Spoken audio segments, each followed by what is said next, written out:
한 주정뱅이가 있었습니다. 노름으로 재산을 다 날리고 또 매일매일 술 먹고 부인과 자녀들을 폭행을 일삼는 사람이 있었습니다. 그런 사람이 어느 날 그래도 예수를 믿게 돼서 교회를 다니게 되었는데, 주변에 그를 아는 사람들은 다 고개를 가로저으면서 그거 뭐 교회 다닌다고 뭐 좀 되겠어? 뭐 얼마나 변화가 되겠어? 사람 안 변해, 다 똑같이. 어느 날 친구가 그에게 물었습니다. 그래, 교회를 좀 다니면서 목사님이 뭐라고 하시는지 좀 잘 좀 배웠나? 아유, 배우긴 뭘 배워. 무슨 소리인지 잘 못 알아듣겠어. 설교는 또 왜 이렇게 긴지, 막 이랑교회를 나왔는지 그분이 뭐 맨날 변화되라 그러고 착하게 살라 그러고 뭐 하나님 나라라 어쩌고 저쩌고 하는데 난 잘 모르겠어 그러는 거예요. 아니 그러면 뭐 자네는 여태까지 교회를 다닌다고 그렇게 열심히 다녀갖고 배운 게 뭐가 있나? 그랬더니 이 친구가 당황하면서 얘기를 합니다. 그래, 뭘 배웠냐고 물은다면 딱히 내가 대답할 말은 없는데 한 가지 확실히 변한 건 있다네. 내가 전에는 일을 마치면 맨날 노름방으로 달려갔던 나인데 이제는 내가 집으로 향하고 있다는 거네. 전에는 우리 애들이 나만 보면 슬금슬금 피했는데 이제는 나와 함께 저녁 식사를 같이 하려고 기다려준다네. 전에는 우리 아내가 나를 뭐 쳐다도 보지 않았는데 이제는 대문 밖까지 나와서 나를 기다려준다네. 여러분 주변에 저분 참 많이 변했어, 요즘 저분 변했어, 정말 변했어 라는 그런 소리를 듣는 분이 있다면 그분은 분명합니다. 신앙의 맛을 알아가고 있는 중일 겁니다.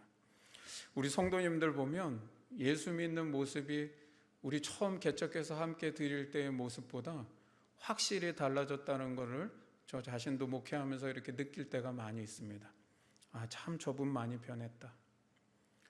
그분의 삶을 이렇게 보면 조금씩 이렇게 변해가면서 지금의 모습은 굉장히 신앙에 대해서 진지해졌고 또 자신의 삶을 말씀대로 살아가려고 부단히 애쓰는 모습들을 듣게 됩니다.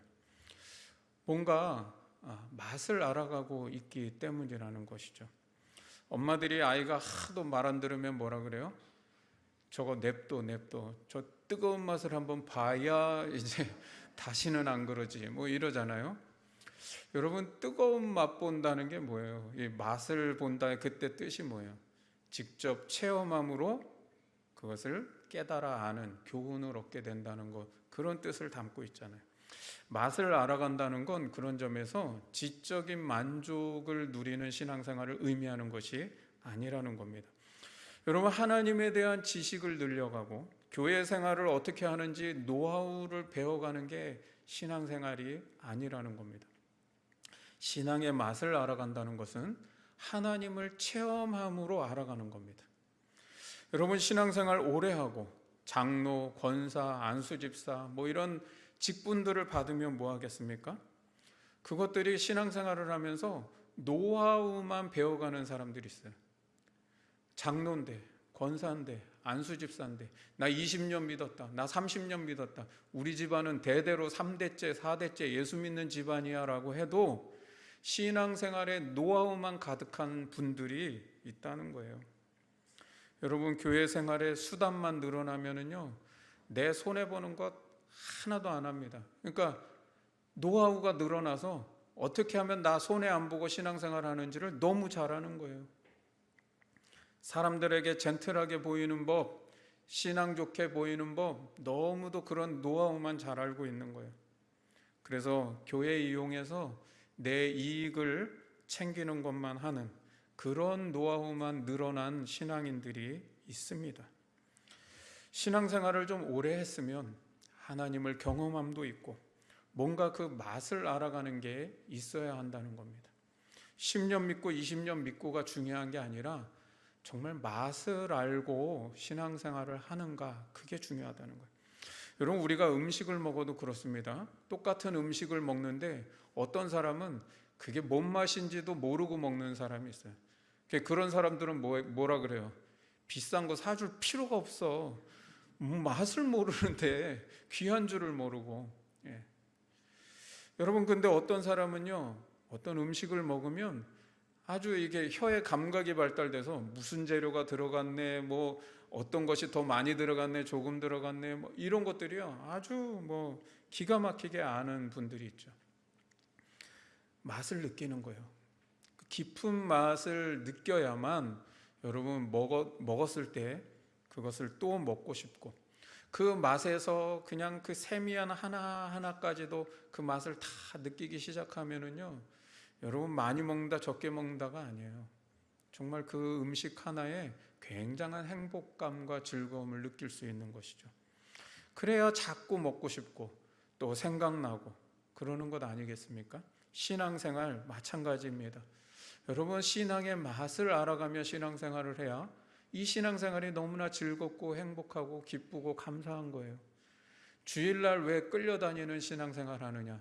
누가 꼭 전화해서 나와요 해야만 내가 나가줄게 하는 식으로 나오는 신앙생활은요, 맛을 모르기 때문이죠. 진짜 맛을 아는 사람은요, 그런 말이 이제 필요가 없어지는 것이죠. 순방학을 좀 했습니다. 그랬더니 제가 한 몇 분에게 들었는데, 순방학 없어도 될 것 같습니다. 매주 순예배 드렸으면 좋겠습니다. 그런 분이 있어요. 네, 여기 눈치를 보니까 나는 아닌데 순방학 너무 좋아요. 네, 여러분, 순방학 필요 없다고 하시는 분, 뭐 순방학 순예배 매주 좀 드렸으면 좋겠다고 하는 분들은요, 적어도 우리가 모르는 무슨 맛을 본 거예요, 그죠? 네. 기분 나쁘세요? 네. 여러분, 오늘 설교 제목 맛보아 알지하다라고 했는데, 이 8절에 여호와의 선하심을 맛보아 알지어다라고 하는 데서 따와서 정했어요. 근데 여러분, 왜 맛을 보아야 될까요? 뭐 맛 좀 안 보고 그냥 먹으면 안 돼요? 네. 맛을 봐야 되는 가장 중요한 이유는 신앙의 맛을 모르고 신앙생활을 하면 하나님을 기뻐하고 즐거워하는 신앙생활을 할 수 없다는 거예요. 여러분, 신앙에서의 가장 중요한 핵심은 뭐냐면 하나님을 기뻐하고 즐거워하는 거예요. 근데 그걸 못한다는 거예요. 여러분, 우리가 평생 하나님을 믿고 살아가는 것이 신앙인의 삶인데 하나님이 기쁘지 않고 즐겁지 않으면 그 신앙생활은 어떤 신앙생활이 될까요? 괴로운 거죠. 그건 고문이죠. 내가 싫은 것을 계속하게 하는 것, 그게 고문 아닙니까? 여러분, 행복하지 않으니까 시간 되면 나오고 바쁜 일 있으면 제끼는 신앙생활을 하는 것이죠. 그러니까 내 삶의 우선순위가 될 수 없는 거예요. 그런데요, 맛을 알고 정말 기쁘고 행복하다면 내 삶의 우선순위가 거기에 있겠죠.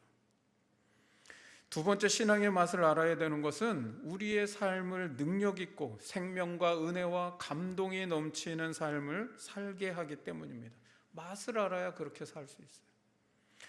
우리 찬양팀은 너무나 훈련이 잘 돼 있는 분들이어가지고요, 제가 뭐 따로 교육을 안 해도 되겠다 해서 안 했어요. 진짜입니다. 믿어주세요.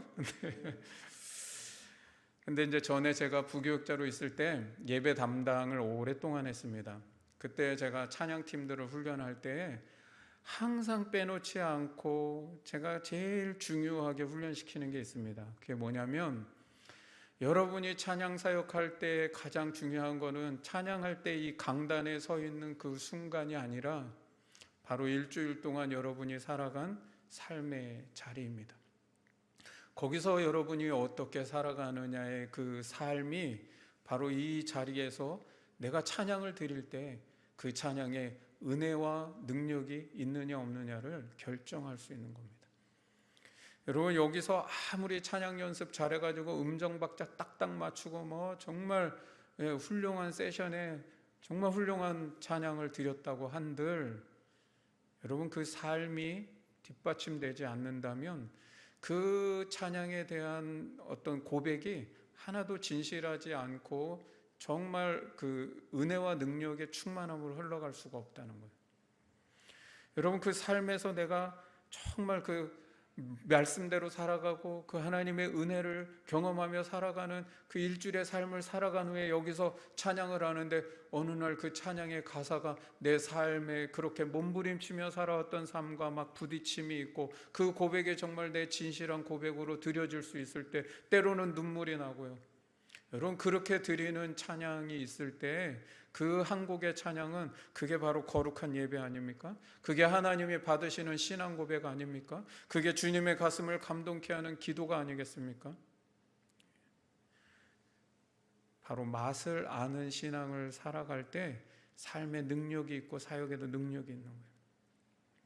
예배 마찬가지입니다. 예배가 어떤 예배를 또 어떻게 예배를 드려야 은혜와 능력이 넘치는 예배를 드리는가? 그것은 주일 오전 11시 30분에 예배당 이 자리에 나와서 내가 졸지 않고 말씀 집중해서 잘 듣고 찬양 열심히 부르고 기도 뜨겁게 하면 그러면 은혜와 능력이 넘치는가? 물론 그렇게 해도 은혜가 넘치겠죠. 능력이 있겠죠.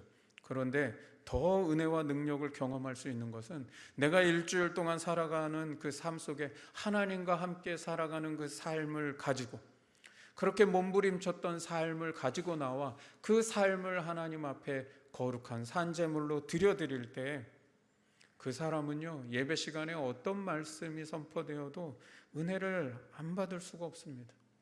찬양과 기도가 한 주간의 삶을 살면서 힘들고 지치고 약해졌던 내 심령을 다시 새롭게 하고 내가 또 한 주간을 살아갈 영적인 힘을 거기서 얻게 되는 겁니다. 이런 신앙의 맛을 아는 그 삶을 살 때 삶은 더 능력 있게 되고요, 그 삶이 생명과 은혜와 감동이 넘치게 되는 줄 믿습니다. 자, 그러면 이런 신앙의 맛을 누가 안 보고 싶을까요? 다 신앙의 맛을 이제 맛보고 싶을 거예요. 그런데 왜 많은 신자들이 이런 신앙의 맛을 알아가지 못하고 살아갈까요? 자, 여러분, 여기 색종이가 있습니다.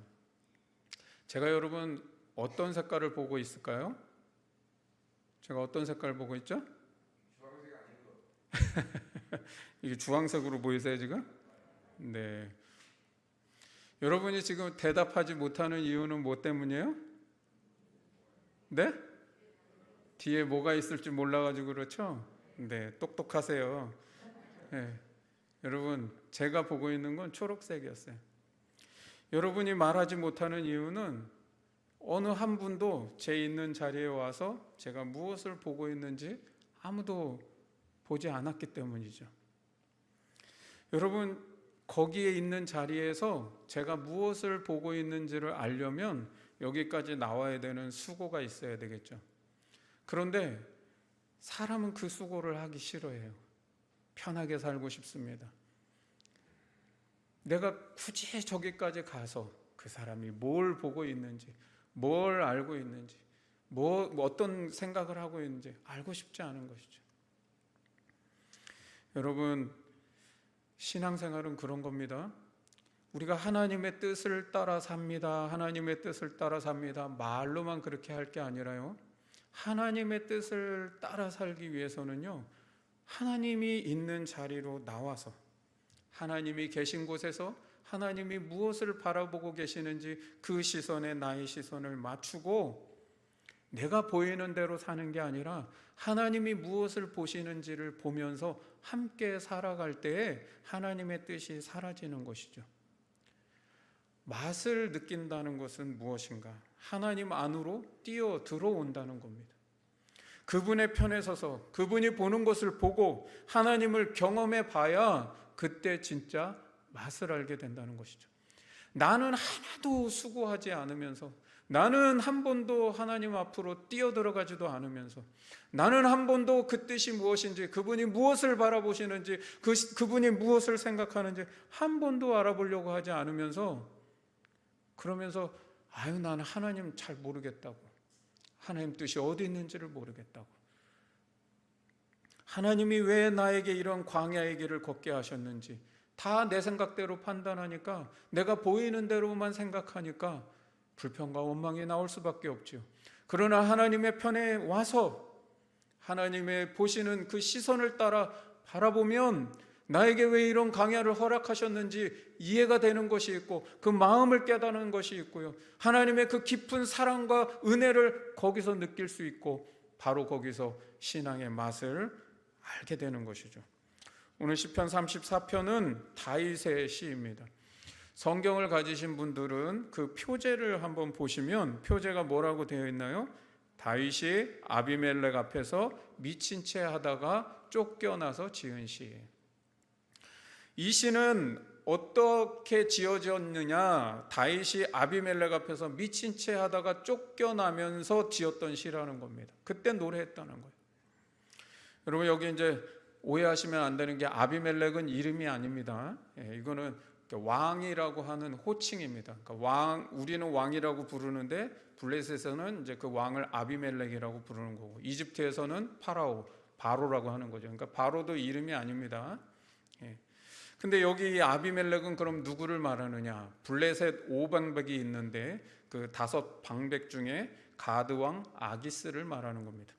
이 시편 34편의 배경은 사무엘상 21장 10절에서 15절까지의 말씀을 배경으로 하는데, 다윗이 사울 왕에게 쫓겨서 계속 도망자의 생활을 합니다.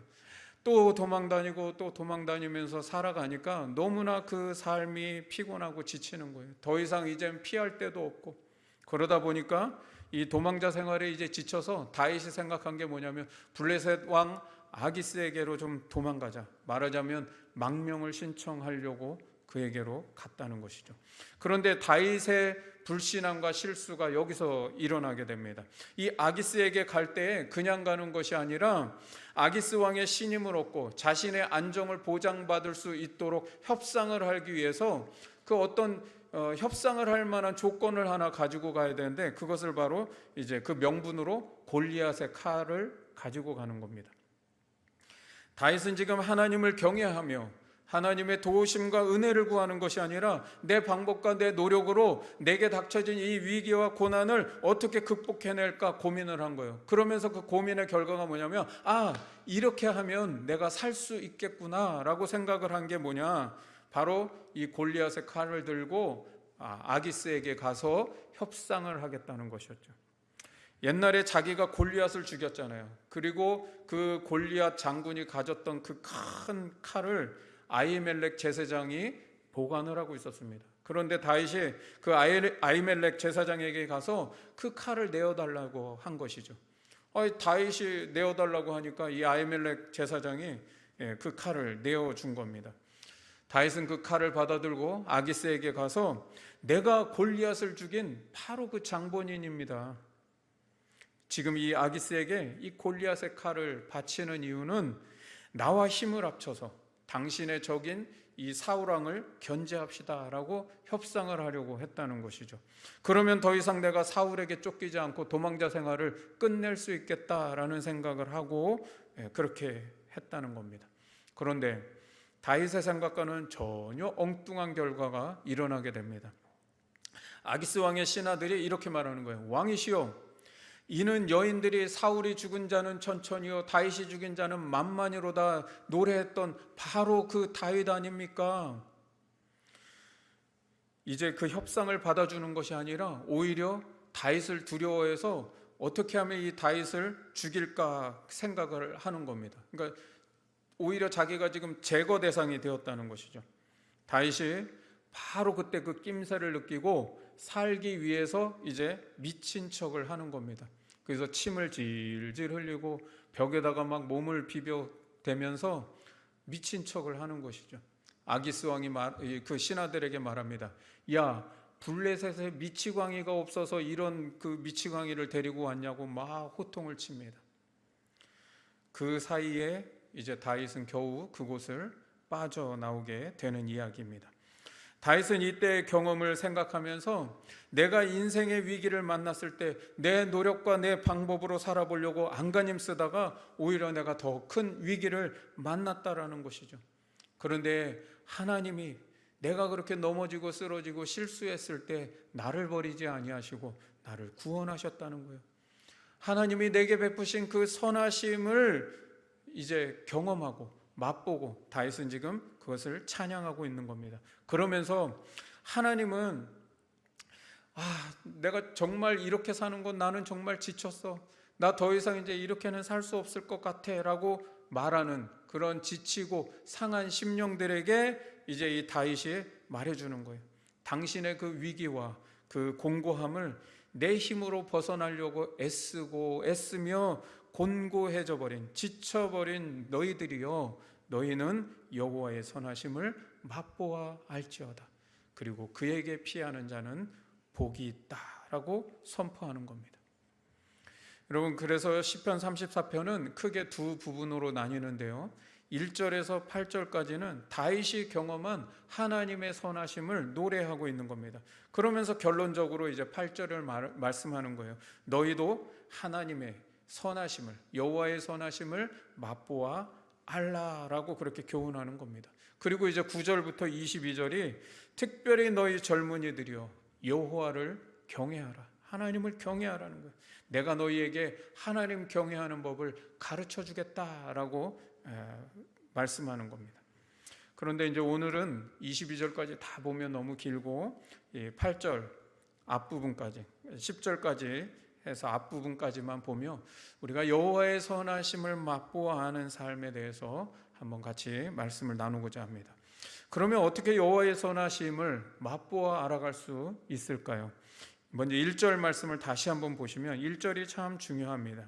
다윗이 내가 여호와를 항상 송축하며 내 입술로 항상 주를 찬양하리이다. 여러분, 이 1절의 말씀을 히브리 원문으로 직역을 해서 보면 이런 말입니다. 나는 어떤 일이 있어도 야훼 하나님을 찬양할 것입니다. 무릎을 꿇고 하나님을 예배하며 찬양하는 것을 어떤 경우에라도 중단하지 않고 반복하겠습니다 라는 뜻이에요. 여러분, 우리 여기 청년 자녀들 지금 몇 분이 같이 함께 하고 있죠. 또 우리 또 몇 명은 또 군대 가갖고 없지만 영상으로라도 본다면 좀 잘 들었으면 좋겠습니다. 그리고 우리 장년들 중에도 내가 그동안 말씀과 아무 상관없이 살아가는 삶이었고 그런 신앙이었고 또 주일날 예배 나오는 것이 내 신앙생활의 전부로 살았던 장년들 계시다면 오늘 이 1절의 말씀을 좀 마음에 잘 새겼으면 좋겠습니다. 이제 주일 한 번 예배 드리는 것으로 신앙생활의 전부가 되는 삶을 좀 여기서 종지부를 좀 끝내십시오. 종지부를 좀 찍으십시오. 그래서 오늘 이 예배 이후에는 정말 내 삶에 주일 이 예배 시간 한 번이 내 신앙의 전부가 되는 삶을 좀 살지 않도록 여러분이 오늘이 그 종지부를 끊는 날이 되었으면 좋겠습니다. 제발 취미 생활 하듯이 신앙생활 하지 마십시오. 여러분, 신앙생활은 취미 생활이 아닙니다. 하나님을 믿는다는 것, 우리가 신을 내 마음에 모시고 살아간다는 삶은 장난도 아니고 취미도 아니고 그것은 어떤 학문적인 어떤 종교도 아닙니다. 여러분, 신앙을 삶으로 살아낸다는 것은요 굉장히 중요한 겁니다. 종교생활하는 썬데이 크리스찬 이제 오늘로서 좀 끝을 내었으면 좋겠습니다. 완벽하게 살라는 거 아닙니다. 정말 나 이렇게 살기로 했어 매일매일 막 정말 그렇게 신실하게 거룩하게 막 그렇게 살아가는 경건의 삶을 힘쓰면 좋겠죠. 그게 습관이 돼서 정말 그게 기쁘게 사라진다면 참 좋겠죠. 그런데 이제 꼭 그렇게 아니더라도 여러분 지금부터 조금씩 내 삶을 좀 맛을 봐가면서 신앙의 맛을 보면서 그 맛이 조금씩 느껴져서 내가 적어도 주일날 한 번이 내 신앙생활의 전부가 되는 삶은 좀 안 살겠다 하는 결단이 있었으면 좋겠습니다. 여러분, 교회에 나와서요 사람들하고만 어울리는 신앙생활을 몇십 년씩 하는 분들 많습니다. 저는 목사 생활을 하면서 목회자로 생활하면서 사역하면서 그런 신앙인들 너무나 많이 봤어요. 그런데요 그렇게 교회 나와가지고 사람들과 어울리는 신앙생활만, 그런 교회 생활만 열심히 하신 분들은요 반드시 만나더라고요. 사람한테 상처받는 일을 반드시 만납니다. 그래서 뭐 그 사람 때문에 교회 나오네 안 나오네, 뭐 내가 상처를 받았네 어쨌네. 여러분, 왜 그게 문제인 줄 아세요? 하나님과 교제하는 삶이 신앙생활의 가장 1차적인 문제예요.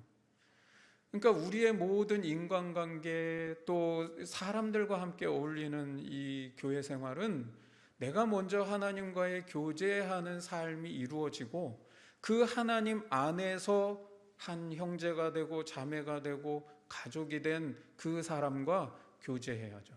그래서 나와 너 사이에 그리스도가 항상 함께 계셔서 그 교제를 이룰 때에 우리가 서로 기쁘고 행복하고 감사하고 또 사랑하며 살아갈 수 있고 섬기며 살아갈 수 있고, 때로는 좀 안 좋은 말 들어도 그것을 넉넉하게 이해할 줄 알고 받을 수 있고, 적어도 사람 때문에 상처받아서 뭐 나오네 안 나오네 이런 말은 안 한다는 거죠. 여러분, 신앙생활은 하나님 믿으려고 하는 거잖아요. 가장 1순위는 사람과의 교제도 물론 중요하지만 사람하고 교제하려고 나온 것은 아니었잖아요. 우리말 성경에는요, 항상 송축하고 항상 찬양한다, 이 항상이라는 단어가 2번이나 반복됩니다. 그런데 히브리 성경에도요, 그 항상이라는 2번의 반복을 이렇게 표현하는 거예요. 내가 어떤 경우라도 중단하지 않고 예배와 찬양을 반복하겠습니다. 그 삶을 계속 살아가겠다는 거죠. 음식의 맛은 그 맛을 음미하는 데 있습니다. 아무리 음식의 대가라고 해도 절대로 눈으로 맛을 평가하는 대가는 없습니다. 대가라고 떡 보면 알겠네, 그거 어떤 맛이겠어, 이렇게 하는 대가 보셨습니까? 아니에요. 아무리 대가라 그래도 맛을 본단 말이에요. 맛을. 여호와의 선하심을 맛보아 아는 것, 신앙의 맛을 알아가는 것은 하루하루의 삶을 음미하면서 살아갈 줄 아는 것을 말하는 겁니다. 매일매일의 삶을 그래도 한번 돌아보면서 묵상하는 게 있어야 된다는 것이죠. 오늘 내가 하루를 어떻게 살았는가? 내가 오늘 기분 나쁜 일이 있었다면, 뭔가 잘못된 일이 있었다면 그냥 기분 나쁜 것으로 끝나는 게 아니라, 왜 나에게 이런 일이 일어났냐고 그렇게 불평하고 원망하는 게 아니라, 하나님, 제가 어떻게 해야 될까요? 좀 돌아보고 성찰하는 것이 있고, 반대로 내게 좋은 일이 있고 감사한 일이 있다면 그냥 박수치고 좋아하고 끝나는 게 아니라, 이 은혜를 주신 하나님의 목적이 무엇이고, 하나님, 내게 원하시는 것이 무엇일까? 내가 이 힘과 이 은혜를 가지고 어떻게 살아가기를 하나님은 원하실까? 묵상해 보는 것이 있어야 된다는 거죠. 우리가 그렇게 하루하루를 음미하며 묵상할 때 하나님께서 어떻게 나와 함께 하셨는지를 깨닫는 것이 있고, 내 삶에 어떤 은혜를 부어주셨는지, 나를 어떤 길로 인도하셨는지를 알게 되는 거예요. 바로 거기서 우리는 신앙의 맛을 알아가게 되는 것이죠. 여러분, 다윗이 1절과 같은 신앙의 고백을 할 수 있는 것은, 다윗이 때로는 위기를 만나고 정신없이 도망다니는 삶을 살았지만 그는 매일매일 자신의 삶을 묵상하고 돌아보며 거기서 하나님의 선하심을 맛보았기 때문입니다. 여러분, 여기 선하심을 맛보았다 할 때 이 선하심이란 단어는요, 히브리어로 토브라는 말입니다. 토브, 좋은 것, 아름다운 것이라는 뜻을 갖고 있습니다. 그러니까 내가 지금 위기와 고난을 만났을지라도 하나님은 결국 내게 가장 좋은 것으로 베풀어 주시고 응답해 주신다. 하나님은 내 인생을 가장 아름답게 만드시고 조화롭게 만드시는 분이라는 것을 확실히 알았다는 것이죠. 여러분, 신앙의 맛은 그냥 알아가는 게 아닙니다. 매일매일 한 구절이라도 그 말씀을 내 입술로 읊조리고 또 묵상하고 기도하는 것이 있어야 하는 것이죠. 다윗처럼 내가 어떤 일이 있어도 하나님을 예배하며 말씀과 가까이, 그리고 그 기도의 삶을 살아가는 것 중단하지 않겠습니다, 반복하겠습니다라는 그런 결단과 의지가 있어야 한다는 겁니다. 그러면 어느 날 그 말씀이 내 삶과 연결이 되는 그런 연결 포인트들을 만나는 날들이 생깁니다. 내가 어떤 일을 만났는데 이거 그 말씀이 이렇게 떠오르면서 그 말씀의 뜻이 그 삶에서 이해가 되는 일들이 생긴다는 거예요. 아, 그 말씀이 그 뜻이었구나. 내 삶과 연결이 돼서 이해가 되는, 여러분 그게 진짜 말씀을 알아가는 것이죠. 지식적으로 말씀 많이 한다고 소용없습니다. 내 삶을 살아가면서 그 말씀이 내 삶 속에서 깨달아지고, 그 말씀이 나를 어떤 선택을 하게 하고 어떤 삶을 살게 하는지, 어느 날은 그 말씀이 생각나서 하나님이 내게 이런 삶을 원하시는구나, 내가 이런 선택을 하기 원하시는구나, 내가 이런 결정을 하기 원하시는구나 라는 게 내 마음에 와닿고 깨닫는 것이 있을 때, 여러분 그게 바로 말씀이 나를 인도하신다는 증거예요. 여러분 바로 그런 경험들이 우리가 조금씩 맛을 느껴가게 하는 것이죠.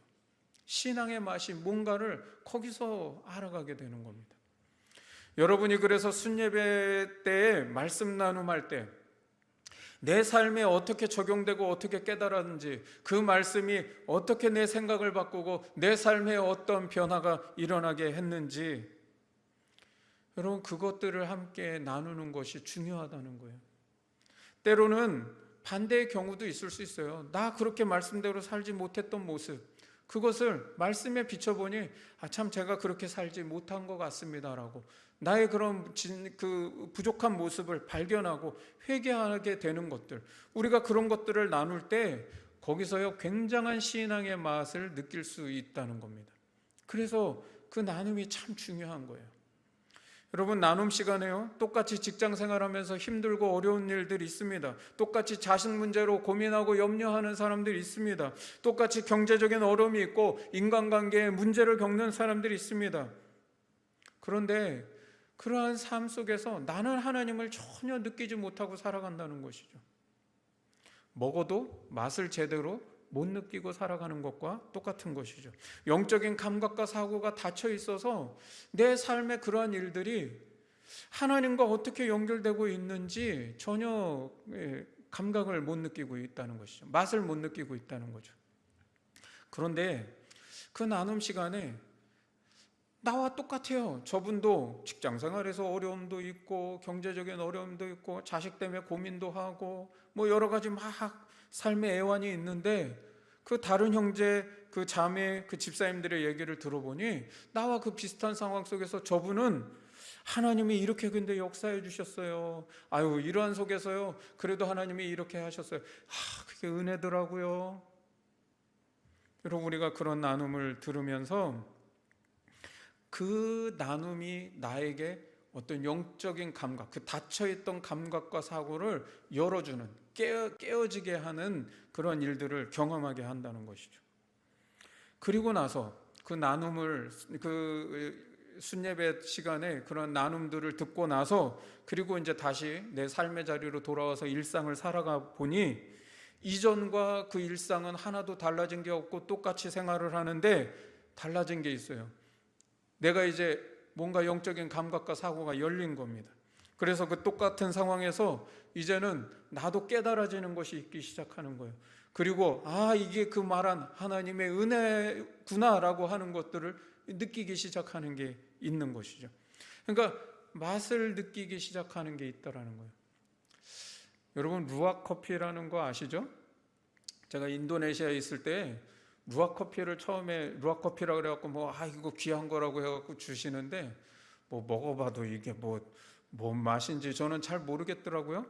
그런데요 제가 그 커피 맛을 느끼기 시작한 게, 이제 그 오지에 있는 선교사님 댁을 한번 찾아갔습니다. 그런데 이제 그 선교사님은 이제 그 생활을 위해서 어쨌든 이제 선교하면서 생활비가 이제 부족하고 하니까 그 루악 커피를 이제 걷어다가 그것을 이제 팔아서 그 수익으로 이제 선교도 하고 또 본인 생활도 하는 선교사님이 있어요. 그분이 루악 커피를 한번 해주셨는데 그분이 그 설명을 해주는 거예요. 이걸 딱 마시면은요 혀에서 이렇게 톡톡톡톡톡 쏘는 게 있고요. 갑자기 와인처럼 막 느끼는 그런 맛도 느껴지기도 하고요. 처음에는 쓰다가 나중에는 막 갑자기 단맛이 싹 하다가 이런 얘기를 막 해주시는 거예요. 근데 희한하더라고요. 그 얘기를 듣고 나서 먹으니까요, 이전에는 루아 커피에 대해서 무슨 맛인지 전혀 몰랐던 제가 오, 오, 느껴지더라고요. 여러분, 우리 이제 일상생활 하시면서 이런 분들, 때로는 부장님이 왜 나를 힘들게 하는가? 전에는 그냥 짜증나고 힘들고 말았다면 직장 상사 때문에 힘들었던 어떤 분이 그 순예배 때 자신의 그 삶의 그런 어려움과 그런 고통스러운 마음들을 나누며 그 속에서 하나님이 내게 주신 은혜들을 함께 나눌 때 그 은혜의 나눔을 듣고 나니까 나도 내 삶에서 그 직장 생활하는 어려움들이 이전과는 달라지더라는 것이죠. 여러분, 제가 전에는요 주간보호센터 뭘 하는지도 잘 몰랐고요, 그냥 몸 보호를 하는가 보다 이렇게 사실 알았습니다.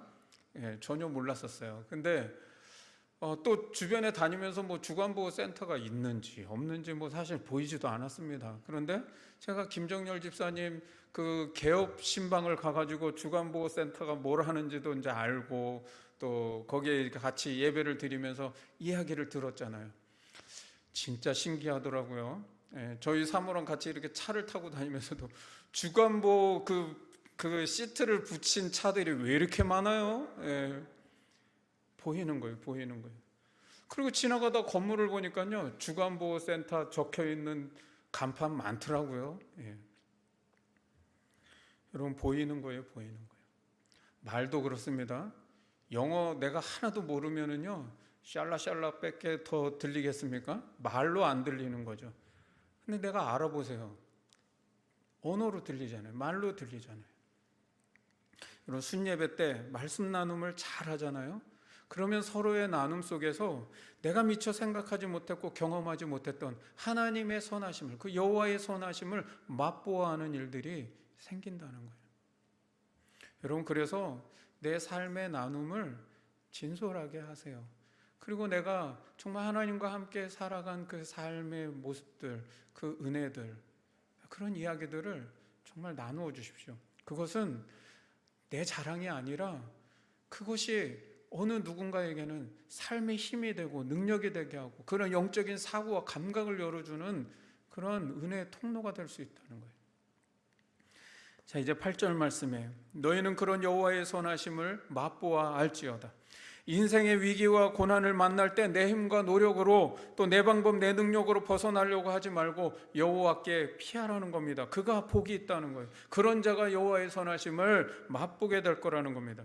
여러분, 우리가 하나님을 진짜로 경험하고 신앙의 맛을 제대로 볼 수 있는 기회가 있는데 바로 그 기회는 언제냐? 인생의 위기를 만나고 고난을 만났을 때라는 거예요. 내 힘과 내 능력으로 어떻게 할 수 없는 그런 상황을 만났을 때가 신앙의 맛을 제대로 볼 수 있는 기회라는 것이죠. 따라서 여러분, 그때 낙심하지 말고 두려워하지 말고 포기하지 말고 좌절하지 말고 오히려 그때 하나님을 더 의지하고 여러분, 그때 하나님의 선하심을 맛볼 수 있기를 주님의 이름으로 축원합니다. 하나님께서 내 인생에 반드시 선한 길을 열어주실 거라고 하는 믿음을 갖고 내가 원한 길이 아닐지라도 이 길이 세상적으로 볼 때에는 잘 나가는 길이 아닐지라도 하나님께서 내게 선한 길을 두셨고 또한 나를 복된 길로 인도하실 거라고 하는 믿음을 갖고 살아가라는 겁니다. 그 믿음으로 하나님을 의지하고 하나님께 기도하고 하나님께 피하라는 겁니다. 그때 우리가 여호와의 선하심을 맛보아 알아가게 되는 것이고 그때 신앙의 맛을 제대로 맛보게 된다는 겁니다. 여러분, 돈 맛을 본 사람은요 눈에 돈밖에 보이지가 않아서 돈 하고 살아가게 되어 있고요, 돈 버는데 자신의 모든 삶의 에너지를 다 올인하게 되어 있습니다. 그렇지 않습니까? 그런데 어떤 사람은요 도시락 봉사를 하기도 하고 임의용 봉사를 하기도 하고 장애인들 목욕 봉사를 하기도 하고 어르신들을 섬기는 봉사를 하기도 해요. 그렇게 어려운 이웃을 돕고 섬기면서 이 인생을 좀 가치 있고 보람되게 사는 삶의 맛을 느낀 사람이 있어요. 그런 분들은요 힘들어도 그래도 그 봉사 가서 하면 좋아요, 기뻐요, 행복해요. 맛을 봤기 때문에. 하나님을 섬기고 신앙의 맛을 본 사람도 마찬가지입니다. 그 신앙의 맛, 하나님을 믿는 그 믿음의 가치를 맛보아 알면 하나님을 위해서 살아가는 삶이요, 세상과 비교할 때는 별 볼 일 없는 것처럼 보일지라도 그 가치를 알며 하나님께 헌신합니다. 시간을 드리고 몸을 드리고 마음을 드리며 헌신합니다. 오늘도 예배 후에 우리 섬김 3팀이 그 헝겊 원숭이 운동본부에서 하는 밥 먹고 놀자라고 하는 거기에 이제 아이들 간식 준비한다고 그랬잖아요.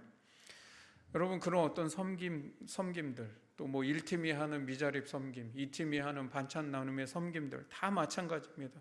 지금 우리가 하는 것 왜 하는 겁니까? 그것은 하나님 나라의 가치를 맛보게 하려는 거예요.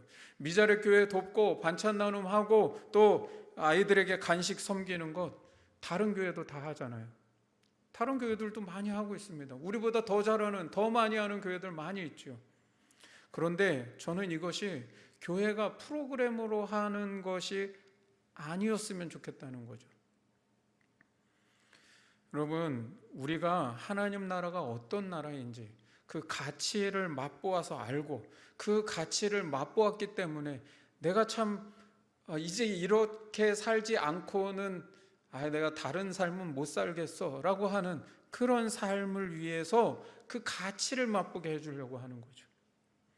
여러분, 교회에서 언제까지 이렇게 하셔야 됩니다, 저렇게 하셔야 됩니다, 나누세요, 섬기세요, 봉사하세요, 여러분 언제까지 이렇게 해야만 하십니까?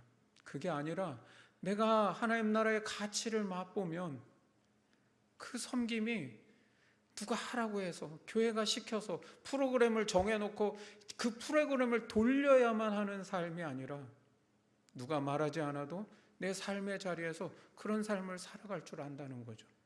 여러분, 그게 진짜 천국의 삶을 사는 것 아니겠습니까? 여러분, 신앙생활 정말 즐겁고 행복하게 하기 위해서는 그런 가치를 맛보는 것이 있어야 한다는 거예요. 자, 이제 마지막 10절 말씀입니다. 젊은 사자는 궁핍하여 줄일지라도 여호와를 찾는 자는 모든 좋은 것에 부족함이 없으리로다. 젊은 사자는 궁핍하여 줄일지라도. 여러분, 이 말 되게 이상하다는 걸 느끼셔야 합니다. 여러분, 동물의 세계에서 먹이 사슬의 최상위에 있는 것은 젊은 사자입니다. 근데 여러분, 늙은 사자는 줄일 수도 있어요. 힘이 없어가지고 달리지도 못하고. 근데 젊은 사자는요, 절대로 궁핍하여 줄일 수가 없습니다. 그런데 젊은 사자가 왜 궁핍하고 줄입니까? 어떤 상황을 말할까요? 극심한 가뭄이 오고 물과 풀이 다 말라 죽어 부족한 상황일 때, 초식 동물이 죽어가고, 그러다 보니 연쇄적으로 이 육식 동물들도 사냥할 수가 없어서 줄이게 되었다는 것이죠. 그러니까 젊은 사자가 궁핍하여 줄이는 상황이라는 것은 극심한 가난과 고통의 상황을 말하고 있는 겁니다. 내가 아무리 노력한다고 해도 해결될 수 있는 어려움이 아니라 어떤 하나의 어려움이 닥침으로 인해서 그 사회의 연쇄적인 반응으로 전체가 어려워지고 있는 상황을 말하고 있는 것이죠. 석유 파동 하나가 일어나면 연쇄적으로 모든 물가가 다 올라뛰어 국민들이 힘들어지는 상황들처럼, 바로 그런 젊은 사자가 궁핍하여 줄이는 상황에도 여호와를 찾는 자에게는 모든 좋은 것에 부족함이 없다라고 말씀하는 거예요. 여기 앞에서 선하심이 히브리어로 토브라 그랬죠? 여기에 좋은 것이라고 하는 단어도 히브리어로는 토브라는 단어, 똑같은 단어를 사용하고 있습니다. 번역만 다르게 해놓은 것이죠. 그러니까 하나님을 찾고 의지하고 하나님을 끝까지 놓치지 않고 붙드는 사람은 모든 좋은 것에 부족함이 없도록 하나님이 그 선하심을 베푸신다는 겁니다. 우리가 하나님의 선하심을 맛보는 것, 그 신앙의 맛을 알기 위해서는 인생의 위기와 환난을 만났을 때 하나님을 의지하고 하나님께 부르짖고 하나님의 도우심을 구하는 그 간절함으로 여호와를 찾으라는 겁니다.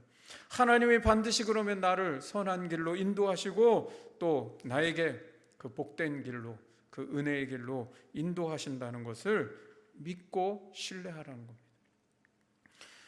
여러분, 그런 위기의 때도 내가 내 인생의 위기를 내가 모면해 보겠다고 안간힘을 쓰면은요, 하나님의 선하심을 경험하기가 어렵습니다. 신앙의 맛을 절대로 볼 수가 없습니다. 근데 여기 젊은 사자는 누구겠습니까? 청년들입니까? 나는 나이가 많으니까 늙은 사자야, 젊은 사자는 아니지 라고 생각하십니까? 여기 젊은 사자는 어떤 사람을 말하느냐? 내가 내 힘으로 살 수 있다고 믿고 살아가는 사람들, 하나님 없이도 아무런 불편함이 없고 아무런 문제가 없고 주일날 그냥 예배 한 번만 나와도 일주일의 삶에는 하나님 없이도 전혀 불편함 없이 편하게 살아가는, 그래도 나는 잘 살아가고 있다라고 하는 사람들이 젊은 사자입니다. 그런데 그 젊은 사자에게 궁핍하여 줄이는 상황이 찾아온다는 겁니다. 그런데 그때에도 내가 반드시 사냥해서 먹이를 얻겠다고 하는 젊은 사자는 미련한 겁니다. 여러분, 내 힘과 내 노력과 내 방법과 내 능력을 의지하는 젊은 사자가 되지 마시고 여호와를 찾는 자가 되십시오.